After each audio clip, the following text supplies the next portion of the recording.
រុនសួស្ដីពីប្រទេសជប៉ុនចានេះខ្ញុំលក្ខណៈអញ្ជើញបងប្អូនមកមើលផ្កាជុំវិញផ្ទះនៅប្រទេសជប៉ុនណា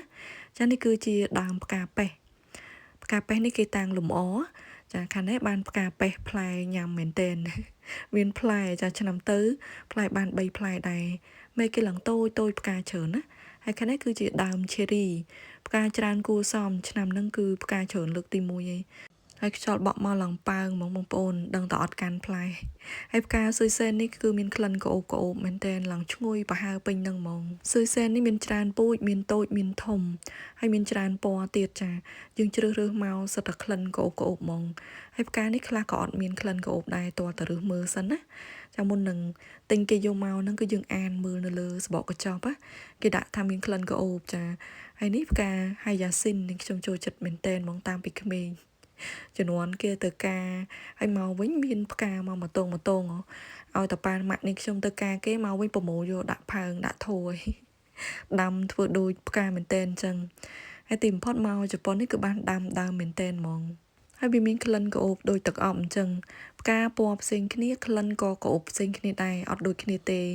ហើយនឹងខ្ញុំសិតតែរើសពណ៌មកឡើងស្អាតមែនតែនហ្មងផ្កាគឺឡើងចកោមហើយវាត្រូវទឹកភ្លៀងលូតឡើងវែងនេះវែងមិនទាន់អស់ហើយណាបងប្អូននៅត្រូវទឹកភ្លៀងហើយលូតជាងនឹងទៀតអញ្ចឹងហើយបានវាដួលចុះដួលឡើងយើងត្រូវយកឈើយកអីទៅចងឲ្យវាដើម្បីឲ្យវាឈរចាដាក់ដែកដាក់អីចងអញ្ចឹងទៅឃើញដើមដូចស្មៅហ្នឹងគឺសិតតែប្រភេទផ្កាទាំងអស់ផ្កាមើម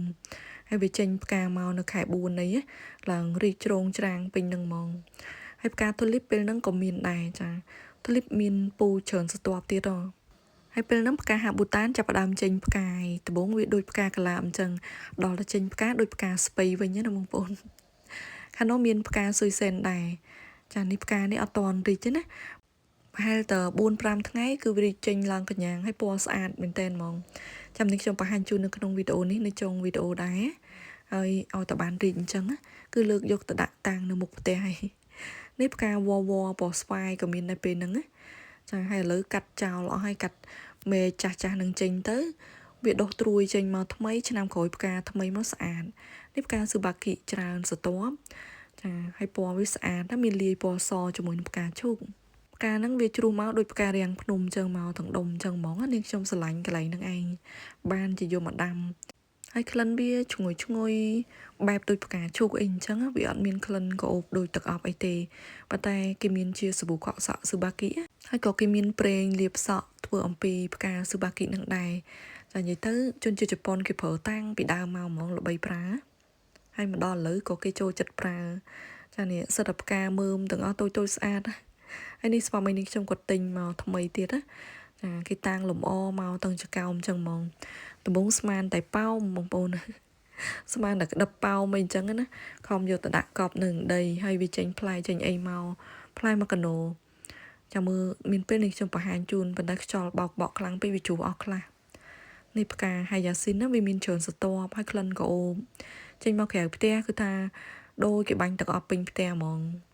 ហើយមួយនេះផ្កានៅកន្លែងគេលក់នៅផ្សារកសិករឃើញហើយគួរឲ្យចង់ទិញយកមកដាំបែបមើមអញ្ចឹងដែរចាដាំតែម្ដងទៅវាដុះមកទៀតហើយនេះផ្កាមិញដែលនេះខ្ញុំប្រាប់ថាវានឹងរីកឡើងមកហើយរីកមកពណ៌ឡើងស្អាតអញ្ចឹងហ្មងរូបរាងវាស្តៀងទៅនឹងផ្កាលីលីចាផ្កានេះវាអត់មានក្លិនក្អូបអីខ្លាំងទេគ្រាន់តែឈ្ងុយតិចអញ្ចឹងណាលើកវាយកមកដាក់តុបតែងកន្លែងចដាឡើងផ្ទះចាយើងមានចដាឡើងពីវិថ្នាក់អញ្ចឹងទៅដាក់បទើផ្កាតាមថ្នាក់មួយចាឲ្យតែគេដើរកាត់មកគេនាំគ្នាសួរអ្នកចិត្តកាងអីថាអូបានផ្កាថ្មីមកទៀតហើយផ្កាអូគីដេនេះយកទៅទុកនៅក្រោយផ្ទះចាស្រួយជីទឹកយើងហ្នឹងម្ដងម្កាលចេញផ្កាមកបដ ாய் ហើយអត់សូវបានស្រួយទឹកទេទុកចោលហ្នឹងបងប្អូនគិតថាវាអត់រស់ទេប៉ុន្តែជីទឹកហ្នឹងប្រកែមែនតែនហ្មងរហូតដល់ផ្កាចេញផ្កាមកឡើងពីដើមអរគុណសម្រាប់ការទស្សនាជួបគ្នានៅវីដេអូក្រោយទៀតជម្រាបលា